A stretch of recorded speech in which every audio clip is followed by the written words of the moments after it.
Yo, mic check, mic check. This is MC Infinite. We up in here, we out in Palm Desert, and we chilling. Yo, I got a new album coming up. Let's get it going.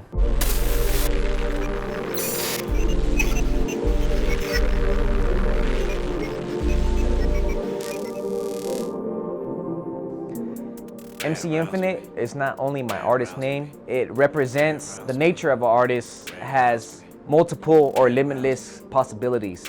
And I feel like with every emotion that we spark, we're a different person, because with emotions that come over us, we become different people. A master of ceremonies could be forever limitless and could have endless possibilities and could express himself through art by portraying multiple personas, because with each emotion, we are different people. So when I say MC Infinite, people have even asked me like, would I change my name from MC Infinite to something more simple? But I would not, because MC Infinite is not only my artist name, it's an idea. There's always been Master of Ceremonies. So I represent that through my music and through my name, MC Infinite.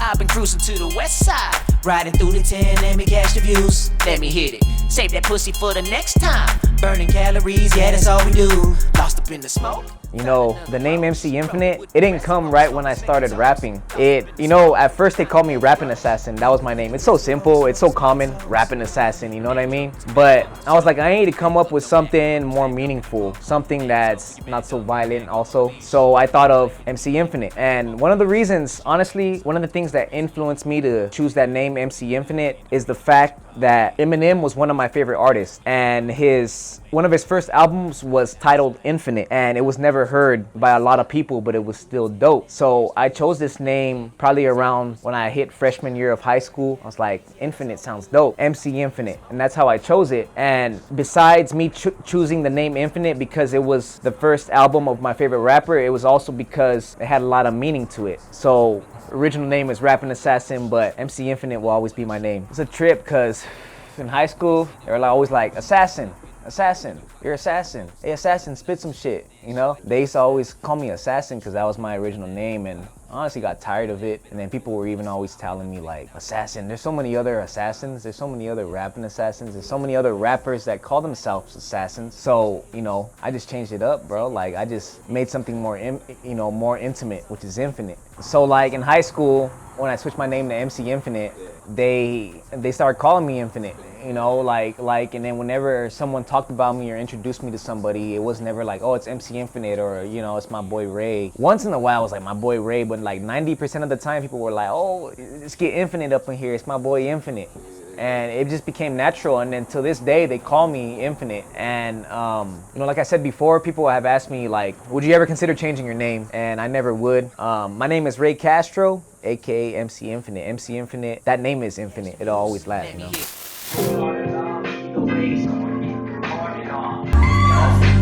Infinite.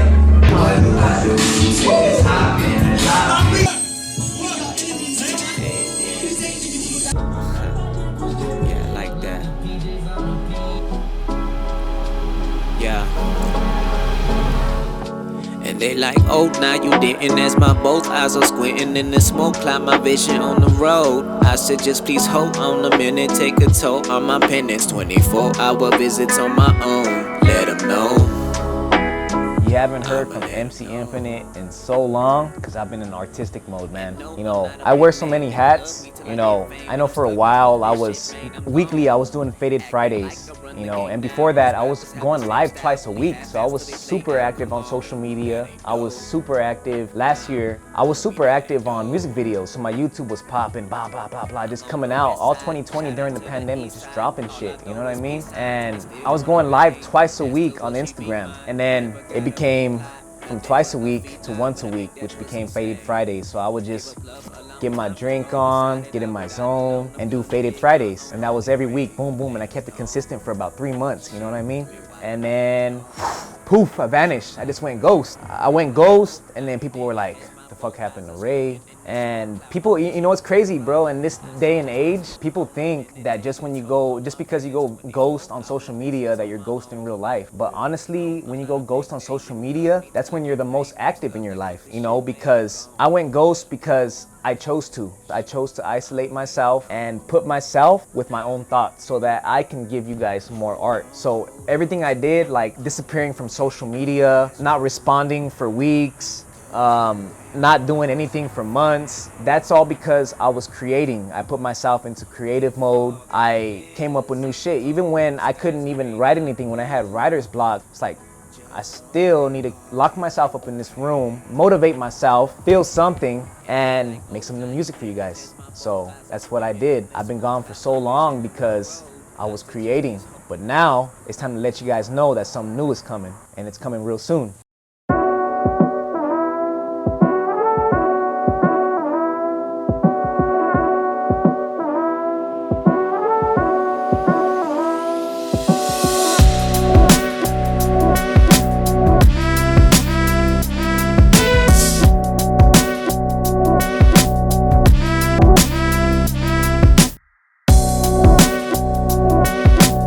You know, to be honest, getting inspired or getting motivation to do a song, sometimes it's really complicated, and sometimes I need to just feel an emotion, or I need to indulge myself in a memory that was really powerful to me, and it's only at that time when I'm able to create something new. So what inspires me is that overall, when I'm gone, when I pass on, these recordings, these songs are pretty much the only thing that people are gonna be able to remember me by. They're gonna go back to my songs, go back to my music even when I'm dead, and they're gonna listen to my thoughts, they're gonna listen to my emotions.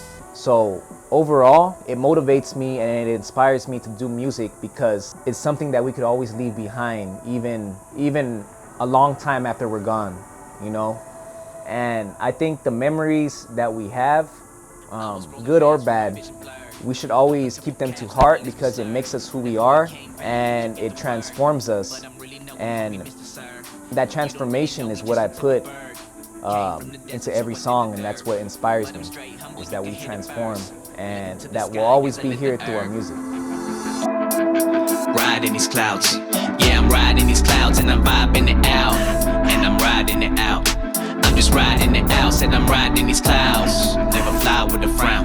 Man, I'm riding these clouds, man, I'm riding these clouds. Come and vibe with me now, fucking vibe with me now, come and vibe with me, yeah. So I would say I produce 98% of my music. 2% of the music comes from people who I specifically collaborate with or I have direct contact with. I'm not big on contacting people I don't know and asking them for beats. I'm not big on buying beats. I'm big on getting to know people, listening to their work, and looking at which part of their work connects with me. So one example that I could give is my album Deviant. I did a song called Real With Me, and Real With Me was produced by Crooze Productions. And I know Crooze personally, and he showed me a bunch of his beats, but this one beat stood out to me, and it's one of the few songs that someone specifically produced. It's one of the songs that I didn't produce myself. And another one that I could point out was on the same album actually, my album Deviant. It's called Automatic, and that's produced by Lowe's. Lowe's I went to school with. I talked to him personally, and I was able to talk to him and get him to tailor the beat to my specific need. So I'm not a big fan of like, going online and, you know, I could always buy some beats. I used to always do it, and it's still fun to do it, you know, just to buy some beats and hop on them. But I like getting to know my producer. I like getting to know my artist. But other than me collaborating with other producers and people who make beats, I produce about at least 98% of my music. So when you go on when you go on anywhere, any streaming platform, if you go on the internet and you look at the song credits, you're mostly gonna see performed by, and there's gonna be names there. And then you're gonna see written by, and then you're gonna see the writers there. And then a lot of the time when you see produced by, it's gonna be blank in my songs. When that produced by section is blank, that means that I produced the song as a whole. Because if any other producer was involved, I would always give them credit. So if you look at the song Real With Me on Deviant, Jose Cruz is credited. If you look on Automatic, Lowe's is credited. So if you look at the credits and you see no producer and you see produced by blank, that means it was actually produced by me. I just don't like to put my name multiple times. Oh, performed by MC Infinite,